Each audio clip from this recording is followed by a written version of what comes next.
नमस्कार, मैं राजेश दुबे, छत्तीसगढ़ प्रदेश कांग्रेस कमेटी विधि विभाग से प्रदेश उपाध्यक्ष। केंद्र में बैठी मोदी सरकार के किसान विरोधी 3 अध्यादेश के आने पर देश के सारे किसान एकजुट होकर आज सड़क पर आ खड़े हुए हैं, जगह जगह आंदोलन कर रहे हैं।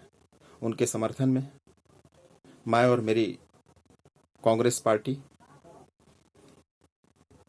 पूर्व ऑल इंडिया कांग्रेस कमेटी के अध्यक्ष माननीय राहुल गांधी जी, हमारे छत्तीसगढ़ प्रदेश के यशस्वी मुख्यमंत्री माननीय भूपेश बघेल जी के नेतृत्व में पूरी कांग्रेस पार्टी किसानों के साथ खड़ी हुई है।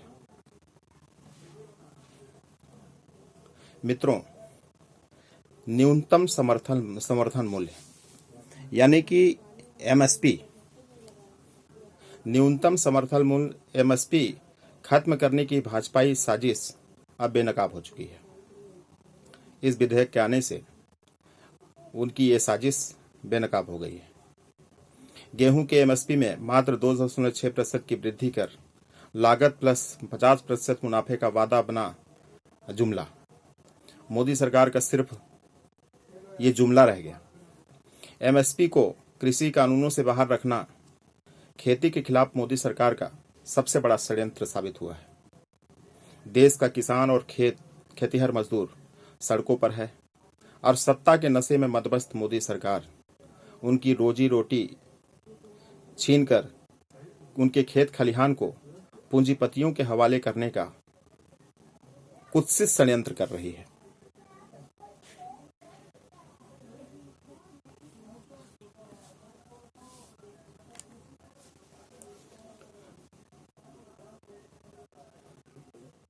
कृषि विरोधी 3 काले कानूनों ने समूची मोदी सरकार के सबका साथ सबका विकास के मुखौटे को उतार दिया है। असल में मोदी सरकार का मूल मंत्र है किसानों को मात, पूंजीपतियों का साथ। खेतीहर मजदूरों का शोषण, पूंजीपतियों का पोषण, गरीबों का दमन, पूंजीपतियों को नमन। किसान आंदोलन के चलते मोदी सरकार ने आनन फानन में रबी फसलों विशेषतः गेहूं का एमएसपी घोषित किया। एक बार फिर साफ हो गया कि देश के किसानों का आंदोलन और मोदी सरकार पर खेती को खत्म करने के षड्यंत्र का इल्जाम बिल्कुल सही है, क्योंकि अब मोदी सरकार एमएसपी की प्रणाली को ही लागत प्लस पारिवारिक मजदूरी प्लस जमीन का किराया भी न देकर खत्म करने में आमादा है। मोदी सरकार ने कृषि लागत एवं मूल्य आयोग को भी पंगु बना दिया है। अब सीएसीपी का होना या न होना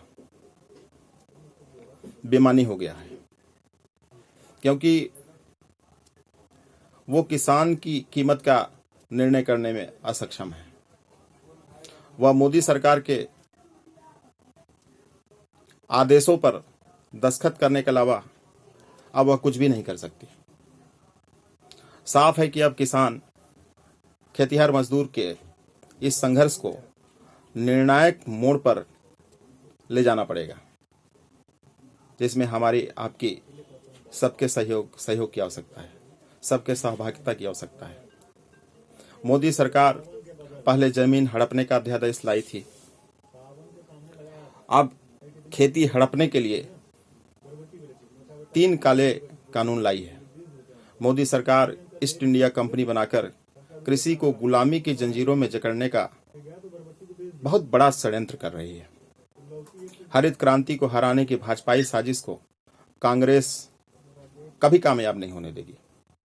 मोदी सरकार ने खेत खलिहान, अनाज मंडियों पर 3 अध्यादेशों का क्रूरतम प्रहार किया है। ये काले कानून देश में खेती व करोड़ों किसान मजदूर आढ़तियों को खत्म करने की साजिश के खुले दस्तावेज हैं। खेती और किसानी को पूंजीपतियों के हाथ गिरवी रखने का यह एक सोचा समझा षड्यंत्र है। अब यह साफ है कि मोदी सरकार अपने पूंजीपति मित्रों के जरिए ईस्ट इंडिया कंपनी बना रही है। अन्नदाता, किसान व मजदूर की मेहनत को मुट्ठी भर पूंजीपतियों की जंजीरों में जकड़ना चाहती है।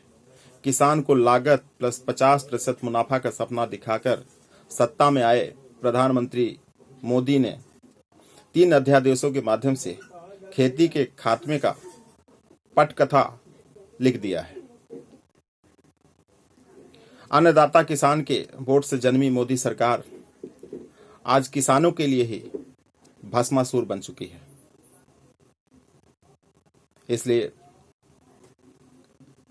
हम सभी का यह दायित्व होता है कि हमारे देश के अन्नदाता किसानों के साथ हमको आज खड़ा होने की जरूरत है और मोदी सरकार के कुत्सित ईस्ट इंडिया कंपनी के कानून का मुंहतोड़ जवाब देना है। आज अखिल भारतीय कांग्रेस कमेटी के स्पीक फॉर फार्मर्स अभियान के तहत मैं आप सबके सामने उपस्थित हुआ। धन्यवाद, नमस्कार, जय हिंद, जय छत्तीसगढ़, जय किसान।